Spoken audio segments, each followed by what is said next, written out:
Man గా మారాలి అని ఎవరైనా చెప్తున్నారా? చెప్పడం లేదు. మన సొసైటీలో ఉంటాం, రిలేషన్ ఉంటారు, ఫ్రెండ్స్ ఉంటారు, బంధువులు ఉంటారు, ఎంతో మంది ఉంటారు. వాళ్ళు ఏం చెప్తున్నారు? నువ్వు బాగా చదువుకో, ఒక చోటకెళ్ళి పని చేసుకో, అంతేనా నేర్పిస్తున్నారు.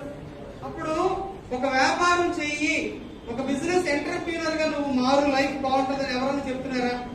ఎవరు చెప్పడం లేదు. అందుకే మనకి వ్యాపారం అంటే ఏంటో తెలియదు కదా సార్. ఫస్ట్ ఆఫ్ ఆల్ ఇంకొక మెయిన్ ప్రాబ్లం ఏంటి, ఈ రోజుల్లో కొంతమందికి అవేర్నెస్ వస్తుంది, ఉద్యోగాలు ఏం లేదయ్యా, వ్యాపారం చేసుకుంటే లైఫ్ ఉంది, తొందరగా సెటిల్ అవుతాం అని ఒక మెచ్యూరిటీ వస్తుంది. వచ్చింది అనుకోని ఏం చేస్తే ఒక వ్యాపారంలోకి మనం వెళ్తాం? ఏం కావాలి? ఇన్వెస్ట్మెంట్ కావాలి. ఉందా ఇన్వెస్ట్మెంట్? ఆ ఇన్వెస్ట్మెంట్లు ఉంటే ఇక్కడ ఎందుకు సార్ కూర్చుంటాం? అన్నా కదా, చాలా కష్టమైన విషయం. అది లేదు మన దగ్గర, అది లేకే ప్రాబ్లం. మన దగ్గర లేదు, మన ఇంట్లో వాళ్ళ దగ్గర లేదు కదా సార్. Investment problem. సరే సార్ పర్వాలే, ఒక ఇన్వెస్ట్మెంట్ రెడీ చేసుకుంటాను, ఒక వ్యాపారం స్టార్ట్ చేస్తానంటే ఏముంది అక్కడ? రిస్క్ ఉంది కదా సార్. ఏమవుతామో తెలియదు, కాంపిటీషన్, భయం. సరే రిస్క్ ఎక్కడ లేదు? రిస్క్ ఎక్కడ లేదు చెప్పండి? రిస్క్ అన్ని చోట్ల ఇన్వాల్వ్ అయ్యి. ఇప్పుడు మనం ఇంటి దగ్గర నుంచి బయలుదేరి వచ్చాం, సేఫ్టీగా వెళ్తామన్న గ్యారెంటీ ఉందా?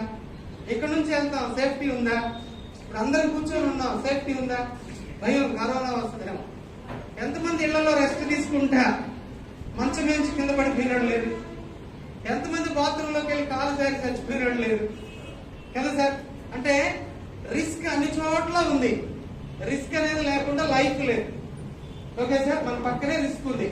ఓకే, రిస్క్ ఆల్రెడీ ఉంది, నేను రిస్క్ తీసుకుంటాను. అప్పుడు టైం ప్రాబ్లం ఉంది. టైం చాలా ఓవర్ గా టైం స్పెండ్ చేసి మన వ్యాపారాన్ని మనం నిలబెట్టుకోవాలి కదా.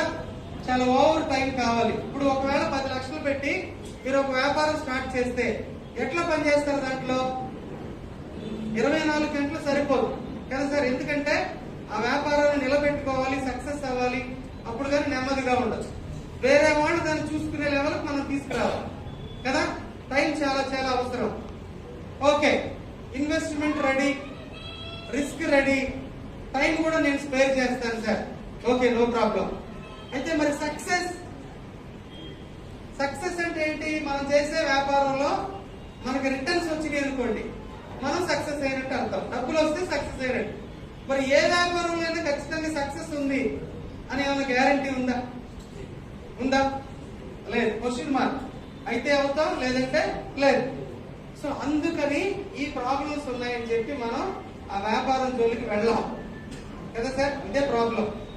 ఏదైనా తప్పాలా, ఒక చదువుకొని ఉద్యోగానికి వెళ్ళి బతికేద్దాం. అయితే ఐఏఎస్ ఐపీఎస్ లెవెల్లో కూడా పనులు చేస్తుంటారండి.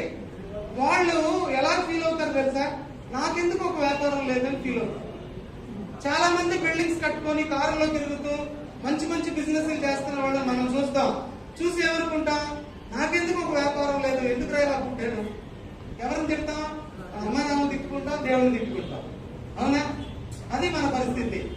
అయితే సెలబ్రిటీస్ ఉన్నారు. సెలబ్రిటీస్ ఏం చేస్తుంటారు? వ్యాపారాలు చేస్తుంటారు. క్రికెట్లు ఆడుతూ ఉంటారు దేశాల కోసం. వాళ్ళు ఏం చేస్తుంటారు? వ్యాపారాలు చేస్తుంటారు.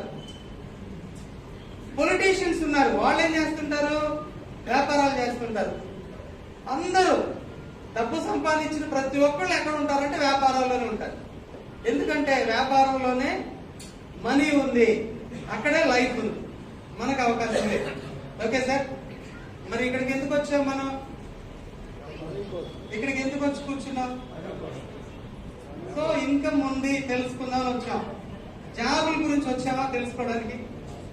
కాదు. ఒక వ్యాపారం ఉంది, ఆ వ్యాపారం గురించి తెలుసుకోవడానికి ఇక్కడ కూర్చున్నాం. వ్యాపారం అంటే ఏంటి సార్? ఇప్పుడు చెప్పినాగా, ఇన్వెస్ట్మెంట్లు, రిస్కులు, సక్సెస్ ఉందో లేదో, ఈ ప్రాబ్లం ఉంది కదా సార్. ఈ ప్రాబ్లం ఉన్నప్పుడు ఈ వ్యాపారం మేము ఎలా చేస్తాం? ఓకేనా? ఏదో ఇన్వెస్ట్మెంట్ ఉందని చెప్పబోతున్నారా?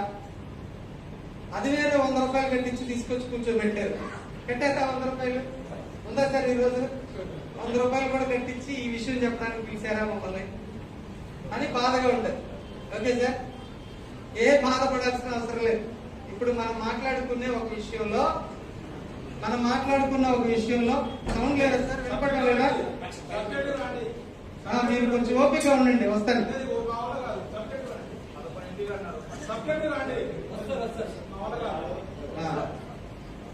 సార్కి 100 రూపాయలు ఇచ్చేయండి సార్, వెళ్ళిపోతారు.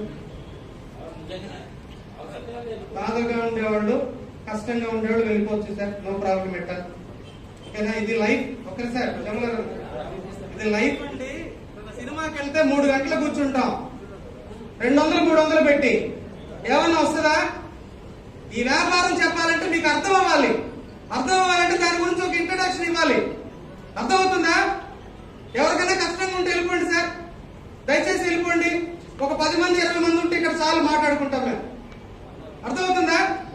డిస్టర్బ్ చేయబాకండి వేరే వాళ్ళని. కష్టంగా ఉంటే వెళ్ళిపోండి, నో ప్రాబ్లం. మాకు తెలియదా ఏం చెప్పాలో ఏం చేయకూడదు? ఒక గంట కూర్చోడానికి కష్టమైతే గంటల గంటలు మాట్లాడడం మా పరిస్థితి ఏంటి? సరదాగా వచ్చామా?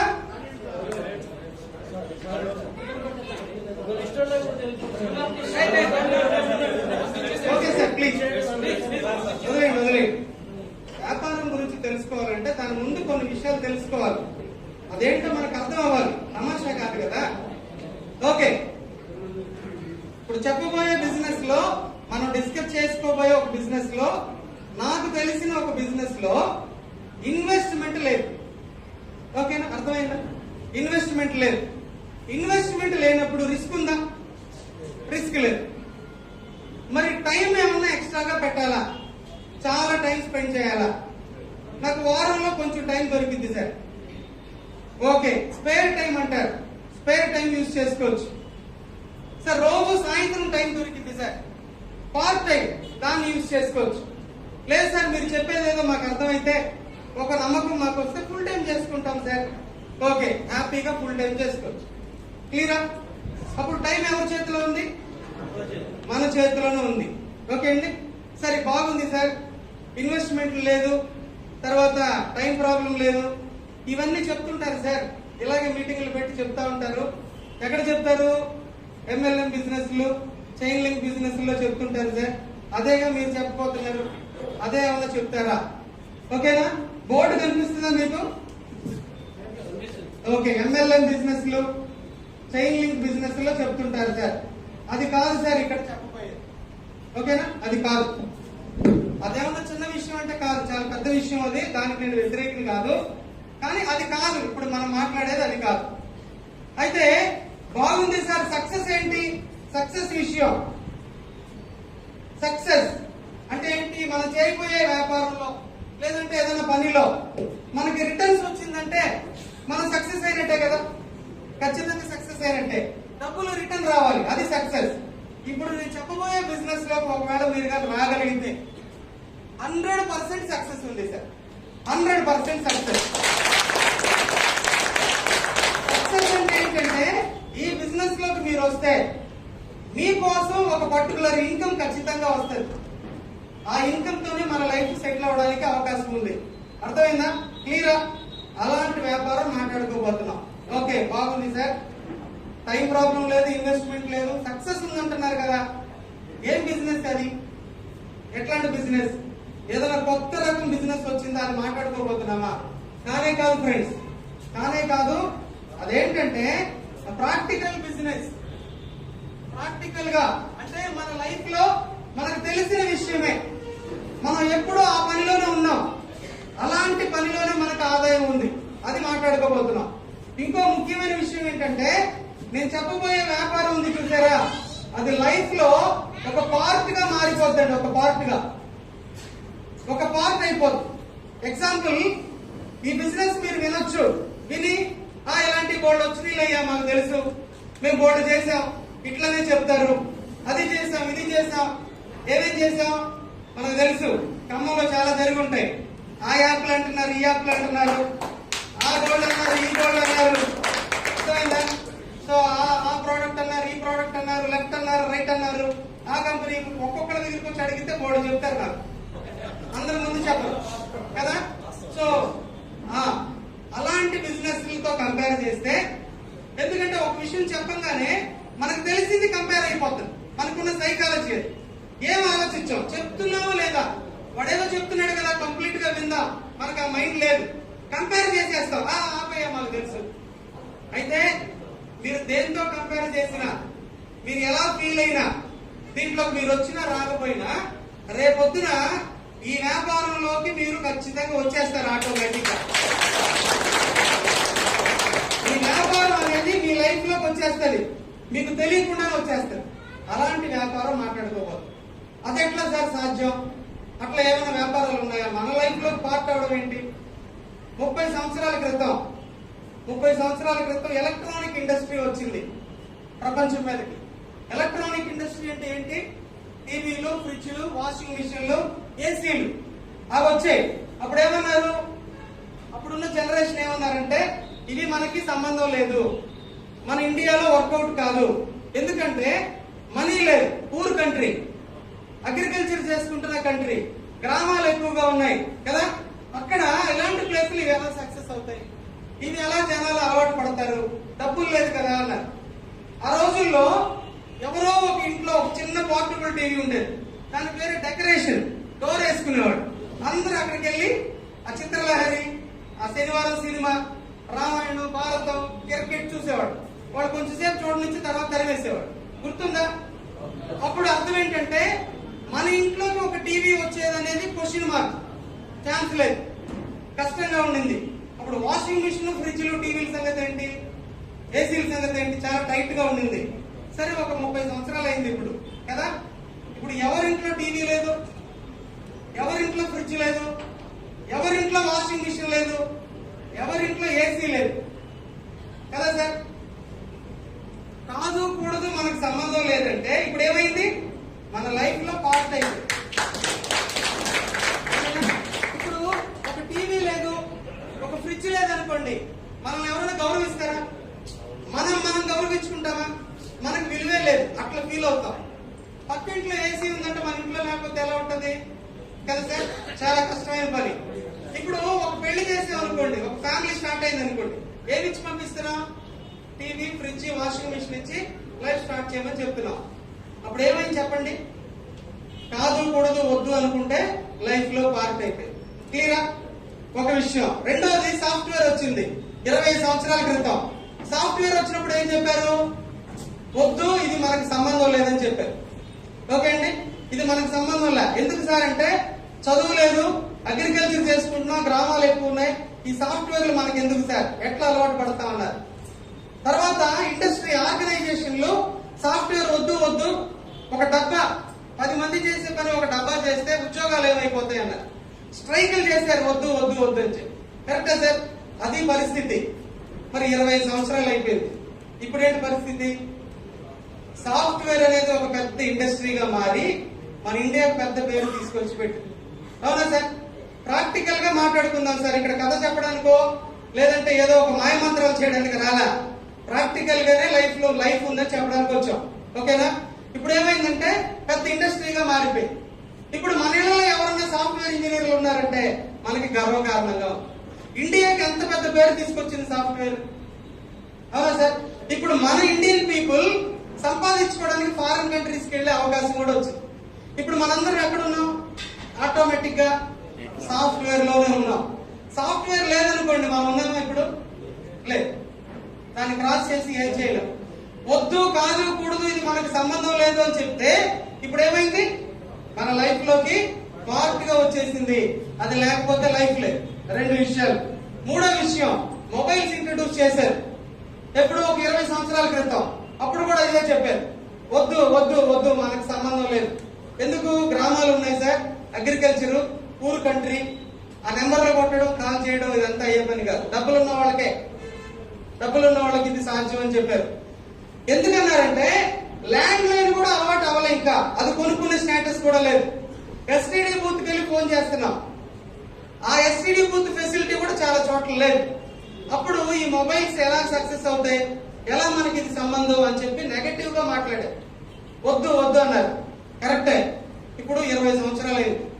ఇక్కడ కూర్చున్న వాళ్ళల్లో ఎవరి చేతిలో మొబైల్ లేదు చెప్పండి, చెయ్యొద్దండి. నా దగ్గర మొబైల్ లేదు సార్. కాదు కూడదంటే ఇప్పుడు ఏమైంది? ఆ మొబైల్ లేకుండా మనం ఉండలేని పరిస్థితి వచ్చింది. పడుకునేటప్పుడు ఏం కావాలి? మొబైల్ కావాలి. నిద్ర లెగిస్తే ఏం కావాలి? మొబైల్ కావాలి. బాత్రూమ్ లోకి వెళ్తే కూడా మొబైల్ తోనే వెళ్తున్నాం కదా సార్. చాలా కష్టంగా ఉంది. మనకు ఒళ్ళు బాగలేకపోయినా పర్వాలే, సెల్ ఫోన్ కి ఒళ్ళు బాగలేకపోతే రిపేర్ అయితే ఎట్లుంటది మనకి? చాలా కష్టంగా ఉంటుంది. అవునా సార్? నిజమేనా? అప్పుడు ఇది మనకి సంబంధం లేదు, ఇది మనకి వర్కౌట్ కాదు అని చెప్పి నెగటివ్ గా మాట్లాడారు. ఇప్పుడు ఏమైంది? మన లైఫ్ లోకి పార్ట్ అయిపోయింది. ఇప్పుడు మొబైల్స్ లేదనుకోండి, ఒకవేళ ఏంటి మన పరిస్థితి? లైఫ్ లేదు. ఓకే సార్, ఎందుకు చెప్పాను ఈ 3 విషయాలు? ఇంకా చాలా చెప్పొచ్చు కథలు. ఎందుకు చెప్పానంటే, నేను చెప్పబోయే బిజినెస్ ఇది మన లైఫ్ లో పార్ట్ అయిపోద్దండి. మీరు ఎలా ఫీల్ అయినా, ఇలాంటివి వచ్చినీలే, అవి వచ్చినీలే, ఇవి చూసాంలే, అవి చేసాంలే, మాకు వచ్చి చెప్తున్నారు బాడీ, ఆ పేర్లు ఈ పేర్లు, మీరు ఏం చెప్పినా, దేంతో మీరు కంపేర్ చేసినా, ఎన్ని క్వశ్చన్లు వేసినా, ఎన్ని అనుమానాలు రైజ్ చేసినా, రేపొద్దున ఏం జరుగుతుంది? మీకు తెలియకుండానే నేను చెప్పే బిజినెస్ మీ లైఫ్ లోకి వచ్చేస్తుంది. అందుకోసం ఈ గుర్తు చేసేది. వాటితో కంపేర్ చేయబాకండి. ఏది మీకు తెలుసు ఆల్రెడీ, వాటితో కంపేర్ చేయకండి. ఇప్పుడు నేను చెప్పానే లైఫ్ లో పార్ట్ గా మారిపోయినాయే, దాంతో కంపేర్ చేసుకోండి. అప్పుడు మీకు క్లారిటీ వస్తుంది. ఈ వ్యాపారం నేను మొదలే చెప్పేసుకుంటే అందరూ వెళ్ళిపోయి ఉండేవాళ్ళు. ఏం మాట్లాడుతున్నాడు వీడు, పిచ్చోడా అనుకునేవాడు. ఆ వ్యాపారం మీకు చెప్పాలంటే ప్రాక్టికల్ గా ఉండే కొన్ని విషయాలు మీకు గుర్తు చేయాలి. మనకు తెలిసిన విషయాలే, కానీ రిమైండ్ చేయాలి. అప్పుడు నేను చెప్పే వ్యాపారం మీకు క్లారిటీగా అర్థం అవుతుంది కదా. సో అది విషయం. సరే, బాగుంది సార్, బాగుంది. ఏం పాయింట్లు చెప్పాను? ఇన్వెస్ట్మెంట్ లేదు చెప్పానా? ప్లస్ 100% సక్సెస్ ఉందని చెప్పానా? ముఖ్యమైన విషయం, ఎక్కడ ఎవరు చెప్పరు, నేను చెప్పా. సక్సెస్ ఉందని చెప్పాను. తర్వాత లైఫ్ లో పార్ట్ అయిపోద్ది సార్ అని చెప్పా. 3 విషయాలు చెప్పాను. కరెక్టా? ఏం బిజినెస్ సార్ ఇది? బాగుంది అనుకుందాం, వింటుంటే బాగుంది కదా. ఏం బిజినెస్? మనకు తెలిసిన business, practical business, banking business. Okay sir, బ్యాంకులు తెలుసా మనకి? బ్యాంకులు తెలుసా? బ్యాంకులు తెలియని వాళ్ళు ఎవరున్నారు చెప్పండి సార్? బ్యాంక్ అందరికి తెలుసు కదా. ఎందుకు? ఇప్పుడు అందరూ బ్యాంక్ అకౌంట్లు ఓపెన్ చేసుకోవాల్సిందే. పెద్దవాళ్ళు, పిల్లలు కూడా ఓపెన్ చేయాల్సిందే. రూల్స్ వస్తున్నాయి. ఫైనాన్షియల్ ట్రాన్సాక్షన్స్ అన్ని బ్యాంక్స్ మూలంగానే చేయాలి. అందుకు మనకు తెలుసు కదా సార్. అతి ముఖ్యంగా మనం ఏం చేస్తామంటే క్యాష్ యూజ్ చేస్తాం, కరెన్సీ యూజ్ చేస్తాం. అందుకని మనకు బ్యాంకులు తెలుసు. డబ్బులు లేకుండా మనం ఉన్నామా? డబ్బులు లేకపోతే అసలు మనం బతకగలమా? ఒకనొక టైంలో డబ్బులు లేకపోతే మనిషికి వాల్యూ ఉంది కదా. ఎలాగలా డబ్బు సంపాదించుకోవచ్చు అని చెప్పేవాడు. కానీ ఇప్పుడు అది సాధ్యమా? ఏమైంది? రివర్స్ అయిపోయింది. డబ్బులు ఉంటేనే మనిషికి వాల్యూ, డబ్బులు లేకపోతే విలువే లేదు, వాడు మనిషే కాదు. అది పరిస్థితి. సో మనకి డబ్బులు కావాలి, డబ్బులు వాడుతూ ఉంటాం. ఆ డబ్బులు మనుషులకు ఎలా వస్తుంది అంటే త్రూ బ్యాంక్ మూలంగానే వస్తుంది ఫ్రెండ్స్, బ్యాంక్ మూలంగానే.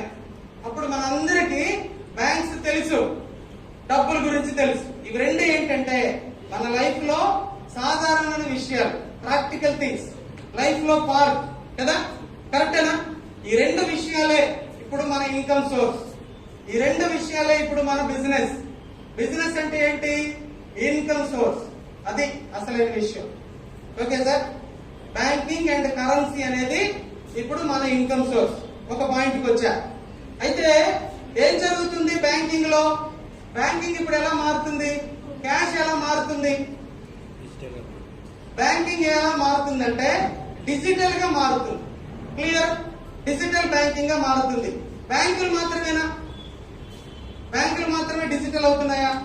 మార్కెటింగ్ డిజిటల్ అయిపోయింది, ఎడ్యుకేషన్ డిజిటల్ అయిపోయింది, సినిమా ఫీల్డ్ డిజిటల్ అయిపోయింది, ఎల్ఐసి అయిపోయింది, బ్యాంకింగ్ అయిపోయింది. పల్లెటూర్లు కూడా డిజిటల్ డిజిటల్ డిజిటల్ గా చేసేస్తున్నారు. అవునా? ఇంతకుముందు ఒక సర్టిఫికేట్ తీసుకోవాలంటే ఆ తహసీల్దార్ సంతకం పెట్టి స్టాంప్ వేసేవాడు. ఇప్పుడు ఏమంటున్నారు? It's a computerized certificate, signature is not necessary అని చెప్తున్నారు. అవసరం లేదు. కారణం ఏంటి సార్ అంటే digital certificate sir. Rural areas కూడా డిజిటల్ అయిపోవాలా, పల్లెటూర్లు కూడా అని ఇండియా ఎంతో ఖర్చు పెడతా ఉన్నా.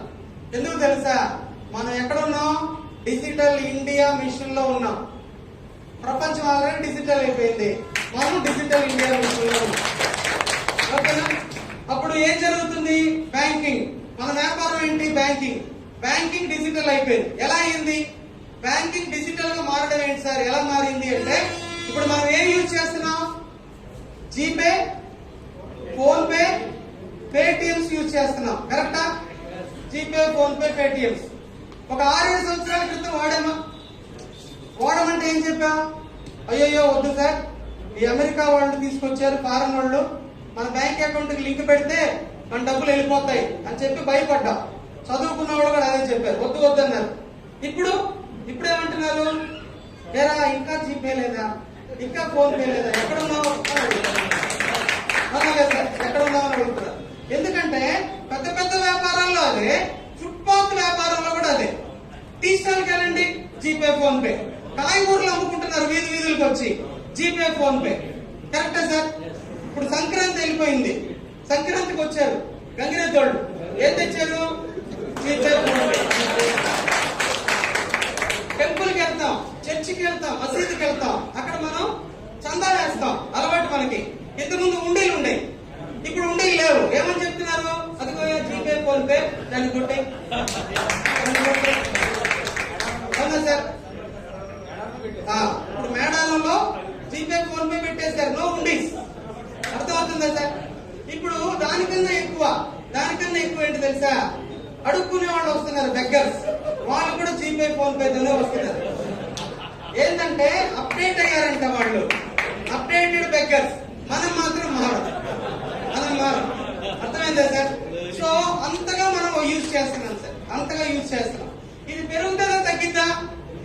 ఖచ్చితంగా పెరుగుతుంది. వాట్సాప్ వచ్చేస్తుంది, ఎయిర్టెల్ వచ్చేస్తుంది, అమెజాన్ వచ్చేస్తుంది, ఇంకా నెంబర్ ఆఫ్ ఏరియాస్ లో యాప్స్ వచ్చేస్తున్నాయి. దీన్ని ఈ వ్యాలెట్ సిస్టమ్ అంటారు.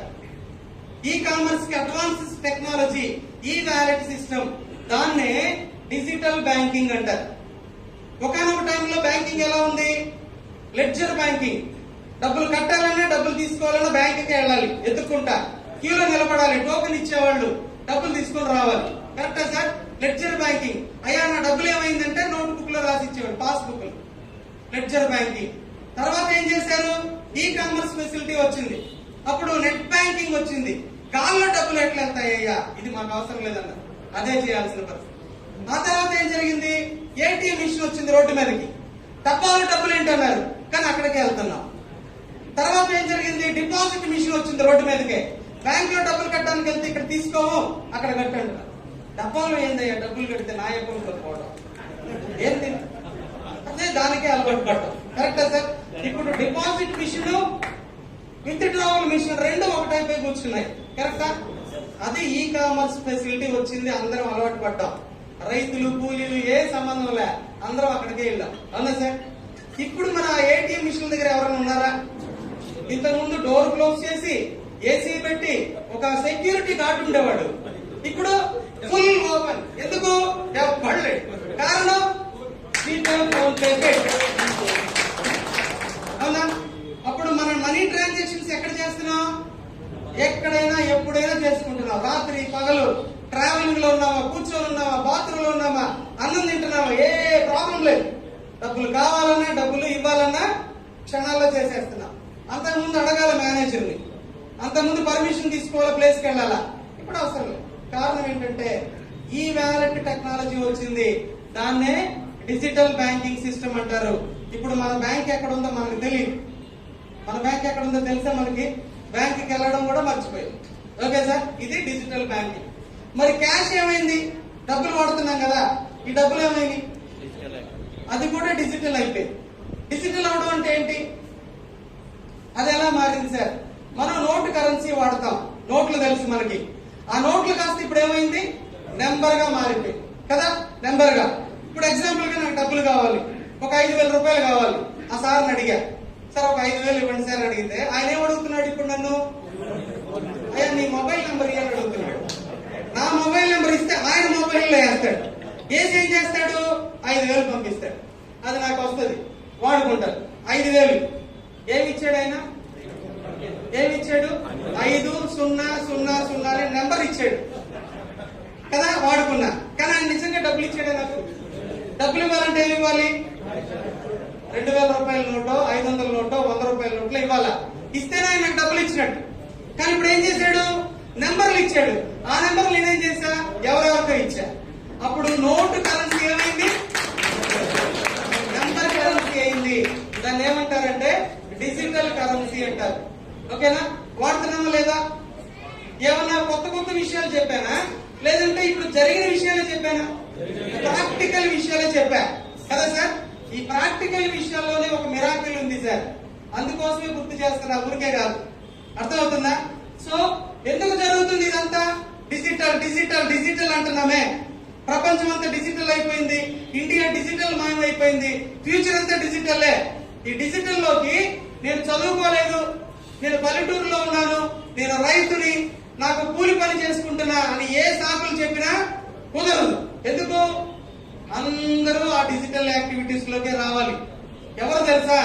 మనిషి అన్నవాడు ఎవరైనా సరే డిజిటల్ లోనే ఉండాలి, అంతే. నేను రానంటే కుదరదు. కరెక్టా సార్? ఎందుకు జరుగుతుంది సార్ ఇదంతా? ఈ డిజిటల్ డిజిటల్ డిజిటల్ ఎందుకు జరుగుతుంది? కారణం ఏంటి? ఎందుకు తెలుసా? ఎవరికైనా తెలుసా? కొత్తగా వచ్చిన వాళ్ళకి ఎందుకు ఈ ప్రపంచం డిజిటల్ గా మారిపోతుంది సార్? ఇంటర్నెట్ వచ్చింది సార్ ప్రపంచంలోకి. ఇంటర్నెట్ అర్థమవుతుందా? ఇంటర్నెట్ ప్రపంచంలోకి వచ్చి అందరికి అందుబాటు లేని పరిస్థితుల్లో రిచ్ పీపుల్ కి మాత్రమే అందుబాటులో ఉండింది ఒకనొక టైంలో. ఇప్పుడు అందరి చేతుల్లో ఇంటర్నెట్ ఉంది కదా. ప్రపంచం ఇంటర్నెట్ మయమైపోతే ఇండియా కూడా ఇంటర్నెట్ లోకి వచ్చేసింది. మనందరం ఎక్కడ ఉన్నాం ఇప్పుడు? ఎక్కడ ఉన్నాం? ఇంటర్నెట్ లో ఉన్నాం. అంటే ఎక్కడ ఉన్నాం? నెట్ లో ఉన్నాం. నెట్ అంటే వలలో ఉన్నాం సార్. మనందరం ప్రపంచమే వలలో ఉంది సార్. ఎవరన్నా ఎగిరి పారిపోవడానికి కుదిరిద్దా? ఈ వలలో నేను ఉన్నానంటే కుదిరిద్దా? కుదరనే కుదరదు. మనందరం ఇంటర్నెట్ లో ఉన్నాం. ప్రపంచం ఇంటర్నెట్ ప్రపంచం అయిపోయింది. ఎప్పుడైతే ఇంటర్నెట్ వచ్చిందో మార్కెట్ లోకి, అప్పుడు మేధావులు ఏం చేశారంటే, ఎలాగో ప్రపంచం ఇంటర్నెట్ ప్రపంచం అయిపోతుంది, అప్పుడు జనం వాడే కరెన్సీ కూడా మారాలి, డబ్బులు కూడా మారాలి, నోటు కరెన్సీ కూడా మారాలి. ఎలా మారాలి అంటే ఇంటర్నెట్ కరెన్సీగా మారాలి. అప్పుడే సమానత వస్తుంది, లేదంటే చాలా తేడాలు వస్తాయి. ఓకే సార్, అప్పుడు కనిపెట్టారు సార్ ఇంటర్నెట్ కరెన్సీ. ఆ కరెన్సీ గురించి అటు గవర్నమెంట్ కి అటు జనాలకి చెప్పడం మొదలైంది. అవేర్నెస్ వచ్చింది. ఓకేనా? ఇప్పుడు వింటున్నామా? టీవీలో, పేపర్లో, దాంట్లో దీంట్లో ఏ వింటున్నాం? క్రిప్టో కరెన్సీ వచ్చేసింది సార్. బిట్ కాయిన్ అంట, అదంట, ఇదంట, మంచిది కాదంట, స్కీమ్ అంట, స్కామ్ అంట, దాంట్లో ఫ్రాడ్ చేశారు. గవర్నమెంట్ పార్లమెంట్ లో బిల్లు పెట్టింది. ఇష్ట రాజ్యంగా మాట్లాడుతున్నాం. అవునా? అందరికి తెలిసిపోయిందా? క్రిప్టో కరెన్సీ అనే ఒక ఇంటర్నెట్ కరెన్సీ వచ్చేసింది. క్లియర్? ఆ కరెన్సీ డెవలప్ అయిపోతుంది. ఆ కరెన్సీ కోట్ల కోట్ల జనాల్లో వెళ్ళిపోతుంది. వెళ్ళిపోతున్నప్పుడు ఏం చేశారంటే దాని మీద సర్వే చేశారు. సర్వే చేసినప్పుడు ఈ క్రిప్టో కరెన్సీ గాని డెవలప్ అయితే అటు జనాలకి అటు గవర్నమెంట్ కూడా చాలా సమస్యలు ఉన్నాయి, చాలా డేంజర్ ఉంది అని చెప్పి దానికి అగైనెస్ట్ గా ఓకే అండి ఒక న్యూ కరెన్సీని తీసుకురావడం జరిగింది. New currency. ఆ కరెన్సీ పేరు డిపి. ఏం పేరు సార్? డిపి. డిపి అంటే ఏంటి? Digital points. అంతే దీని పేరు. అయ్యా కొత్తగా వచ్చినట్టు వినాలా? Digital points. ఇండియన్ కరెన్సీ పేరు ఏంటి? రూపీస్. అమెరికన్ కరెన్సీ పేరు డాలర్స్. కొత్తగా వచ్చిన కరెన్సీ పేరు డిపి. అంతే. డిపి అంటే ఏంటి సార్ అని మళ్ళీ అడగబా. డిపి అంటే డిజిటల్ పాయింట్స్. ఒక డిపి ఈక్వల్ టు ఒక యుఎస్ డాలర్ తో సమానం. యుఎస్ డాలర్ తో సమానం. ఇండియాలో ఎంత? 75 రూపీస్. ఓకేనా? డిపి క్రియేషన్ దేంతో సమానం? డాలర్ తో సమానం. ఓకేనా? అయితే ఈ డిపిని ఏమంటారంటే వర్చువల్ కరెన్సీ అంటారు. నోట్లో ఉండదు, నెంబర్ లోనే ఉంటుంది. క్లియరా? ఇప్పుడు మన కరెన్సీ కూడా డిజిటల్ అయిపోయింది. దీన్ని ఏమంటారంటే ట్రాన్స్పరెంట్ కరెన్సీ అంటారు. ట్రాన్స్పరెంట్ అంటే ఎక్కడ వాడుతున్నారు, ఎలా వాడుతున్నారు అన్ని తెలిసిపోవాలి. ఇప్పుడు ఆర్బీఐ ఒక కరెన్సీ రెడీ చేసింది అనుకోండి, నోట్లు ముద్ర వేసింది అనుకోండి, ఆ నోట్ల వాల్యూ ఎంత, దానికి ఏ నెంబర్ ఉంది, అది ఎక్కడెక్కడ రొటేట్ అవుతుంది, ఏ విధంగా వాడుతున్నారు, అన్ని లెక్కలు ఆర్బీఐలో ఉంటాయి. ఓకే సార్, మనకు తెలియదు ఆ విషయం. లెక్కలు ఉంటాయి. అదే విధంగా డిపి కూడా లెక్కలు ఉంటాయి, ట్రాన్స్పరెంట్ గా ఉంటుంది. రెండోది. మూడో విషయం ఏంటంటే ఇది ఒక జనరల్ కరెన్సీ, జనరల్ గా యూజ్ చేసుకునే కరెన్సీ. ఎవరైనా ఎలాంటి వాళ్ళైనా సరే డిపి ఉంటే సర్వసాధారణంగా వాడుకోవచ్చు. ఎట్లా? మన దగ్గర రూపీస్ ఉంటే ఎట్లా వాడుకుంటాం, అదే విధంగా డిపిని కూడా వాడుకోవచ్చు. జనరల్ గా వాడుకునే కరెన్సీ. ఓకేనా? ఇంకొక విషయం ఏంటంటే ముఖ్యంగా దీన్ని యూనివర్సల్ కింద కరెన్సీ కింద తీసుకొస్తున్నారు. మెయిన్ కరెన్సీ కింద తీసుకొస్తారు. మెయిన్ కరెన్సీ కన్వర్షన్ జరుగుతుంది. మెయిన్ కరెన్సీ ఏంటి సార్? మెయిన్ కరెన్సీ ఎట్లా ఉంటది? ఎవరి దేశానికి వాళ్ళకి డబ్బులు ఉంటాయి. మెయిన్ గా ఎందుకు ఉంటుంది సార్? ఇప్పుడు ప్రతి కంట్రీకి వాళ్ళ వాళ్ళ కరెన్సీ ఉంది కదా. ఇండియాకి రూపాయలు ఉన్నాయి, సింగపూర్ డాలర్ ఉంది, అన్ని కంట్రీలకి రూపాయి కరెన్సీ ఉంది. కానీ వీటన్నిటి మీద ఒక కరెన్సీ పనిచేస్తుంది. ఆ కరెన్సీ పేరేంటి? US dollar. అన్నిటిని దాంట్లో లెక్క చూస్తారు. దాంట్లోనే చాలా పెద్ద పెద్ద వ్యవహారాలు జరుగుతున్నాయి. అప్పుడు యుఎస్ డాలర్ అనేది మెయిన్ కరెన్సీగా ఉంది. అప్పుడు డిజిటల్ కరెన్సీలో ఒక మెయిన్ కరెన్సీగా డాలర్ ఇప్పుడు ఏ పొజిషన్ లో ఉందో ఆ పొజిషన్ లోకి టీపీని తీసుకొస్తున్నారు. యూనివర్సల్ గా ఏ కంట్రీలోకి వెళ్ళినా సరే సర్వసాధారణంగా వాడుకోవాలి యూనివర్సల్ కరెన్సీ. ఓకే అండి, ఇది డిపి గురించి కొత్తగా వచ్చిన currency. Clear Dayakar sir? Okay, మరి ఈ కరెన్సీని మెయిన్ కరెన్సీ చేయాలి అంటే జనాల్లోకి రావాలి కదా, దేశాల్లోకి వెళ్ళాలి, మెయిన్ గా మారాలి. ఎలా మారింది? అవకాశం ఏంటి? దేని మూలంగా మార్చాలి? బ్యాంకు మూలంగా మార్చాలి. కరెన్సీ అంటేనే ఒక బ్యాంకింగ్ సిస్టమ్ లో మార్చాలి. ఈ బ్యాంకింగ్ ఎలా మారిపోయింది? ఇప్పుడు డిజిటల్ గా మారిపోయింది కదా సార్. బ్యాంకింగ్ అంతా డిజిటల్ అయిపోయింది. అప్పుడు కొత్త కరెన్సీ వస్తే డెవలప్ చేయడం ఒక విషయం, ఈ కొత్త కరెన్సీని ఒక డిజిటల్ బ్యాంక్ లో డెవలప్ చేయడం రెండు విషయాలు. క్లియరా? రెండు విషయాలు. ఈ రెండు విషయాలే ప్రపంచవ్యాప్తంగా జరుగుతుంటే ఆ రెండు విషయాలే ఇప్పుడు మనకి వ్యాపారం. అర్థమైందా? క్లియరా? వచ్చారా దగ్గరికి? ఏంటి సార్ ఈ వ్యాపారం అంటే? ఇంత విషయం చెప్పాల్సి వచ్చింది. అర్థమవుతుందా? ఏంటి సార్ ఈ వ్యాపారం? నేను చెప్పబోయే వ్యాపారం ఏంటి తెలుసా? ఈ డిజిటల్ యుగంలో కొత్త కరెన్సీ వస్తే అది డిపి. ఆ డిపిని మెయిన్ కరెన్సీ చేసే ప్రాసెస్ లో ఒక బ్యాంక్ కావాలి. అప్పుడు ఒక కొత్త బ్యాంక్ స్టార్ట్ అయింది. ఆ కొత్త బ్యాంక్ డెవలప్మెంట్, ఈ న్యూ కరెన్సీ డెవలప్మెంట్, ఈ రెండు మనందరికి వ్యాపారంగా రావడం. క్లియరా? ఒక పాయింట్. అయితే ఈ వ్యాపారంలో ఏమొస్తుంది మనకి ఆదాయం? డిపి కదా. డిపి అంటే ఎంత? ఈక్వల్ టు ఒక డిపి ఎంత? 75 రూపాయలు. ఒక 10 డిపిలు సంపాదిస్తే 750 రూపాయలు. ఒక 100 డిపిలు సంపాదిస్తే, ఒక 1000 డిపిలు సంపాదిస్తే 75,000. 1,00,000 డిపిలు సంపాదించామనుకోండి, ఎంత తెలుసా? 75 లక్షలు. అప్పుడు ఈ డిపి అనే వ్యాపారంలో మనం వస్తే మనం సంపాదించే డిపి తక్కువగా సంపాదిస్తామా, ఎక్కువ సంపాదిస్తామా? చాలా హెవీగా సంపాదిస్తాం. హెవీగా హ్యూజ్ ఇన్కమ్ అని చెప్పాలి. ఓకేనా? ఇప్పుడు ఉద్యోగాల గురించి మాట్లాడాలంటే 20,000, 50,000 గురించి మాట్లాడతాం. వ్యాపారాల గురించి మాట్లాడాలంటే ఏం చేస్తాం? లక్షల కోట్లు మాట్లాడతాం. కరెక్టే సార్? ఇక్కడికి ఎందుకు వచ్చాం? ఒక వ్యాపారం ఉందని వచ్చాం. ఆ వ్యాపారంలో ఏం దొరుకుతుంది? లక్షల కోట్లే దొరకాలి. దానికి వేరే డిపి అనే కరెన్సీ ఈక్వల్ టు డాలర్ అయినప్పుడు మరి ఇంకా ఎక్కువ దొరికిద్దా, తక్కువ దొరికిద్దా? ఎక్కువగా దొరికే income source, heavy income source. దీన్ని మీరు అర్థం చేసుకోవడానికి ట్రై చేయండి. ఈ విషయం నేను మొదట చెప్పుకుంటుంటే మీరు వెళ్ళిపోయేవాడు. అలా వెళ్ళిపోకుండా ఉండడం కోసమే కూర్చోబెట్టాల్సి వచ్చింది. Okay sir?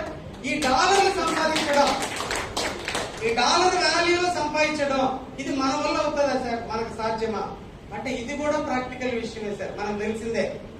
మన ఇళ్లలో కానీ, మనకు తెలిసిన వాళ్ళ ఇళ్లలో కానీ, మన సర్కిల్లో కానీ ఎంతో మంది చదువుకొని అమెరికాకి వెళ్లి పనిచేస్తున్నారు, ఆస్ట్రేలియా వెళ్లి పనిచేస్తున్నారు.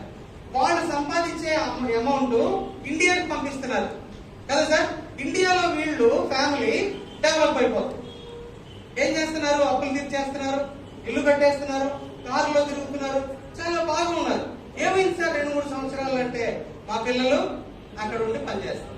తెలుసా మనకి? ఇదంతా తెలుసు కదా, మన కళ్ళ ముందే జరుగుతుంది కదా. ఎవరో వెళ్ళి సంపాదిస్తుంటే ఎవరో డెవలప్ అవుతున్నారు. ఇక నుంచి అది మనమే చేయబోతున్నాం సార్. మన దగ్గరికి వచ్చింది సార్.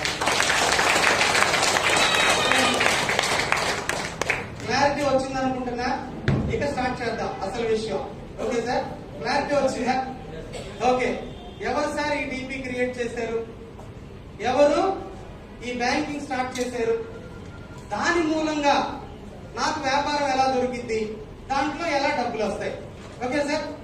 ఇది క్లియర్ గా మాట్లాడుకుందామా? అర్థమైంది కదా వ్యాపారం ఏంటో? అర్థమైంది కదా? జరుగుతున్న విషయాలే, కొత్త విషయాలు కాదు. ఇక ముందు వ్యాపారంలో డబ్బులు ఎలాగ వస్తాయి బాగా అర్థం చేసుకోండి. ఒక మాట చెప్పా, ఇన్వెస్ట్మెంట్ లేదు, రిస్క్ లేదు, ఖచ్చితంగా డబ్బులు రిటర్న్ వస్తాయి, సక్సెస్ ఉందని చెప్పా. కరెక్టా? ఓకే, ఆ రెండు విషయాలు మనసులో పెట్టుకోండి. ఎవరున్నారు సార్ ఈ టీపీ వెనకాల? ఎవరు క్రియేట్ చేస్తారు?